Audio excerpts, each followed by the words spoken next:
Saat ini kita ada di bab mengenai polymorphism.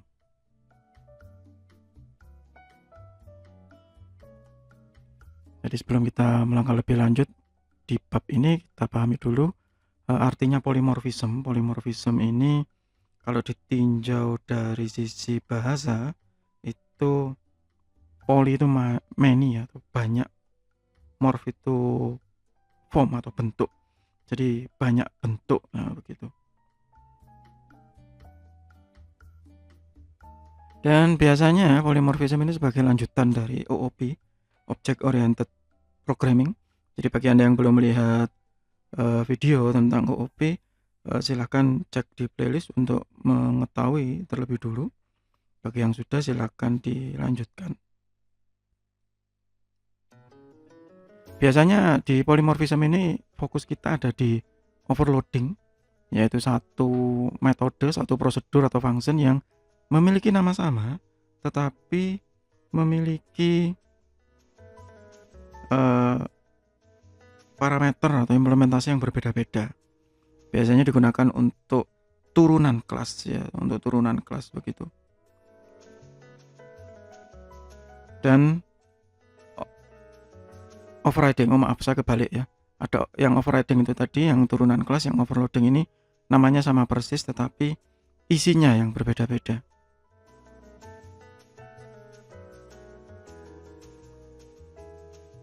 Dan nantinya ada polymorphic variable atau variabel yang bisa berubah-ubah bentuknya dan jangkauannya tergantung dari tipe yang kita masukkan, ya.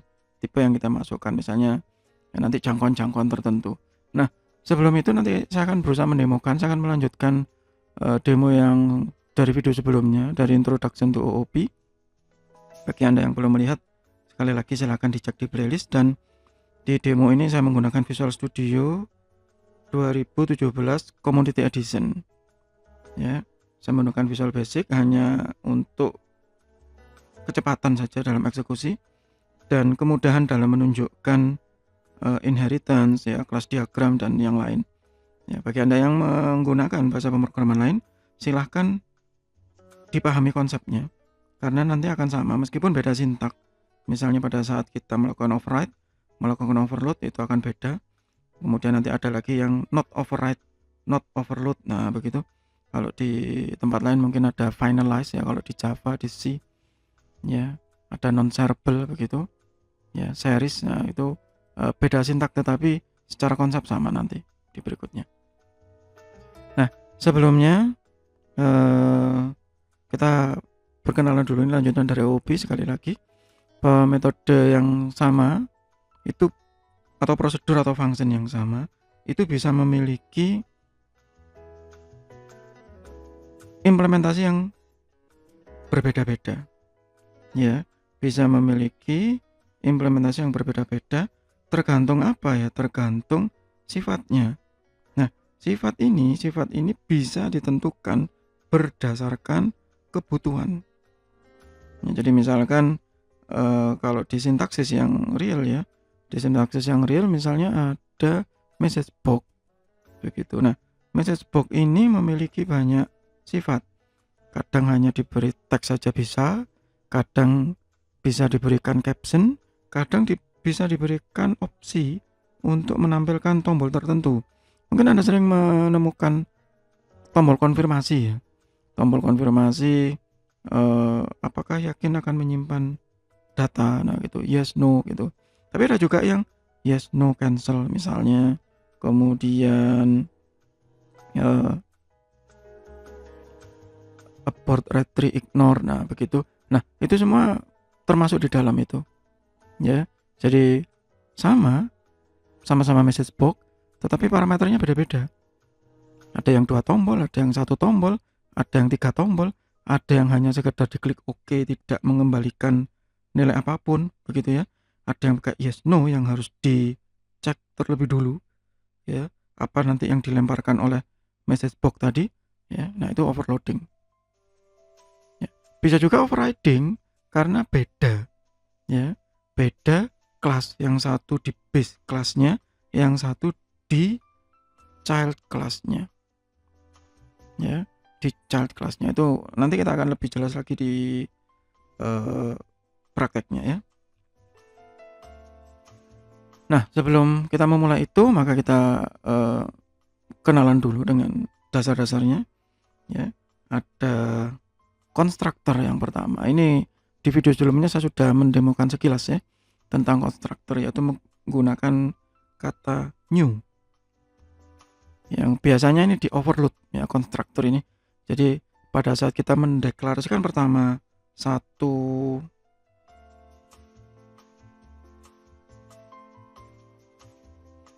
kelas ya menjadi objek, itu bisa dengan parameter, bisa tanpa parameter. Nah, itu yang paling sering ya. Jadi kalau yang atas ini tanpa parameter, jadi hanya dikasih. Yang bawah, nah dengan menggunakan overload ya, tapi karena ini konstruktor ya, jadi tanpa ada kata-kata overload ya, maka ini diberikan nilai angka ya. Apa fungsinya kita mendapatkan nilai angka ini ya? Karena bisa jadi misalkan kalau Anda cek lagi di video sebelumnya ya, kita menggunakan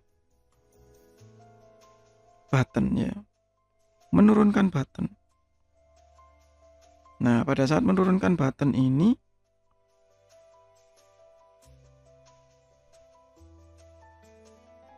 kita punya banyak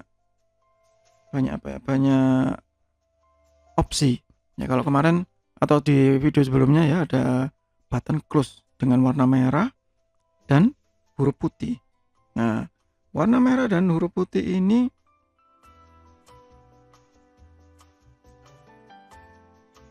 bisa kita ganti misalnya jenis hurufnya. Nah, itu bisa kita buatkan konstruktor new yang berbeda begitu ya, bisa buatkan seperti itu.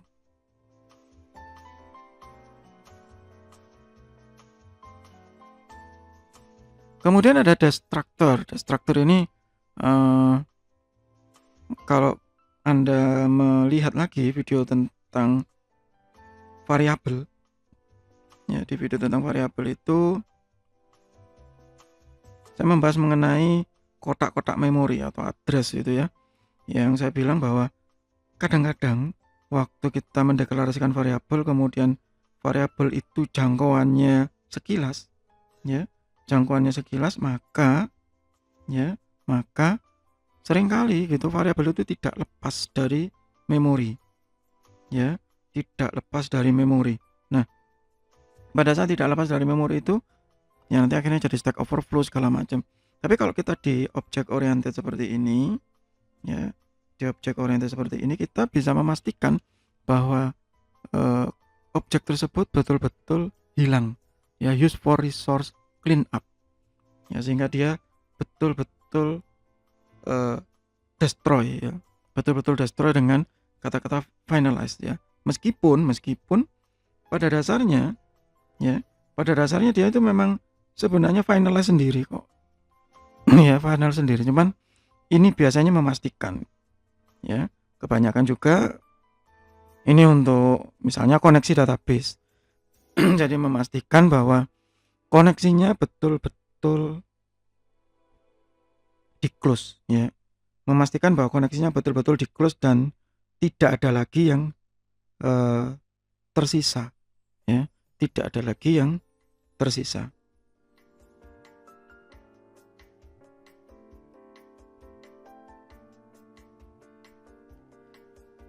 Nah, nanti ada lagi share ya. Kalau share ini sintaknya nanti beda-beda di tiap bahasa pemrograman, tapi konsepnya sama, bahwa kalau sudah public dan share maka kita bisa mengubah semuanya. Dan ini nanti akan menghilangkan sifat enkapsulasi. Ya, ini nanti akan menghilangkan sifat enkapsulasi di dalam kelas tersebut ya. Nah, ini jadi kalau kita masih mau menggunakan enkapsulasi, maka jangan menggunakan share ya. Ini sudah saya bahas di video sebelumnya di OOP bahwa enkapsulasi itu kita menyembunyikan ya. Kalau di video sebelumnya saya membuat satu variabel namanya x angka gitu ya, yang sifatnya private, dan itu membuktikan bahwa dia enkapsulasi karena tidak bisa diakses dari luar. Sedangkan saya membuat properti dan ada x angka public, nah itu dia visible. Di sini visible method, visible variable atau properti. Ya, jadi ada yang bisa diakses di dalam kelas tapi tidak bisa diakses di luar, ada yang bisa diakses di dalam saja, di luar juga boleh, di dalam juga boleh. Ya, jadi kalau dikembalikan lagi di video sebelumnya, ya contoh saya tentang rekening bank begitu, bank account. Nah ini ada yang hanya bisa di dalam, ada yang tidak. Misalnya ini, ya saldo rekening, nomor rekening itu bisa diakses dari luar, deposit, withdrawal, ya penarikan, penyetoran. Tapi ada juga yang tidak bisa diakses dari luar, misalnya saja kita membuat PIN. Nah begitu, yang itu hanya bisa diketahui di dalam ini saja atau diketahui oleh orang tersebut saja. Inheritance ini juga sudah saya demokan di video sebelumnya, bahkan lengkap dengan kelas diagramnya, jadi mirip seperti diagram konseptualnya begini. Ya, saya lewati dulu, hanya sintaknya yang berbeda. Saya sudah sebut juga di video sebelumnya. Ini kalau saya menggunakan Visual Basic ya, ada inherit, not inheritable, ada must inherit. Ya, kalau yang di Java sih mungkin menggunakan ada extend, ya. Ada series, ada finalize. Kalau finalize itu berarti final ya, not inheritable gitu. Ya, masalah sintak saja. Tetapi sifatnya sama, bahwa kalau inherit itu kita bisa inherit dari base kelasnya. Kalau not inherit memang berhenti di situ, nggak boleh diturunkan lagi, betul-betul protected. Kalau must inherit ini hanya berupa abstrak, jadi memang dia harus diinherit lagi untuk digunakan begitu.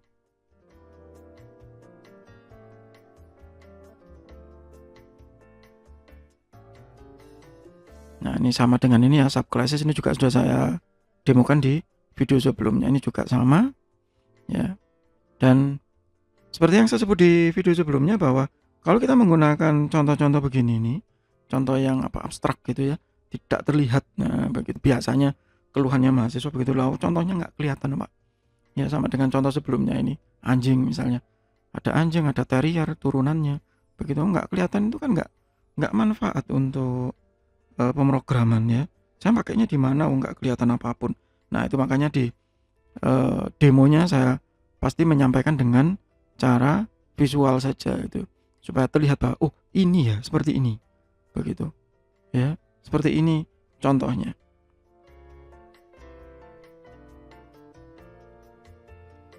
Nah intinya tetap sama, bahwa ini reusability, jadi bahwa kita bisa menggunakan ini berkali-kali, termasuk nanti overload, override nanti setelah ini ya, saya tunjukkan begitu, semuanya sama, tidak ada yang berbeda ya, bahwa kita jika sudah membuat aplikasi yang cukup besar begitu, kemudian kita harus membuat standarisasi, membuat sesuatu yang nanti akan sering digunakan berulang-ulang ya, ya mau nggak mau kita harus pakai OOP. Karena kalau kita hanya menggunakan struktural, maka yang terjadi ya, kalau katanya teman-teman itu seperti jurus dawa mabuk ya. Jadi kita apa ya istilahnya, copy paste di mana-mana. Ya kalau programnya kecil, kalau banyak ya itu minimal ya, minimal itu yang kita ambil. Keuntungan lainnya masih banyak sebenarnya ya, masih banyak, tapi yang kelihatan bagi Anda khususnya yang pemula, nah itu kita harus melihat dari sisi itu terlebih dulu.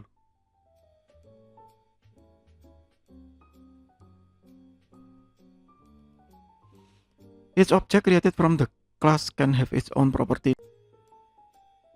Ya, sehingga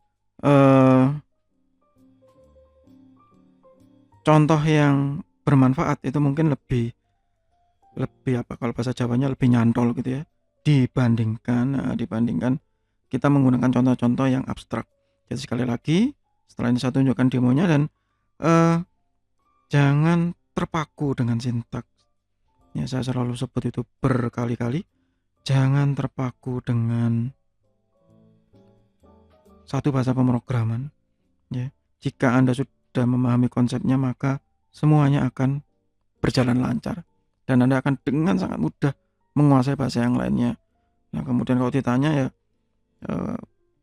kita belajar bahasa pemrograman mana yang baik ya? Sesuai kebutuhan Anda mau membuat apa. Anda lari ke machine learning, Anda lari ya lebih baik ke Python misalnya. Anda membuat database ya kemana, web kemana, desktop kemana. Nah, itu yang harus dilihat terlebih dulu. Oke, itu untuk bagian pertama dari polymorphism. Nanti di bagian berikutnya saya akan langsung mendemokan tentang penggunaannya di bahasa pemrograman. Semoga bermanfaat. Tetap sehat, tetap semangat. Terima kasih.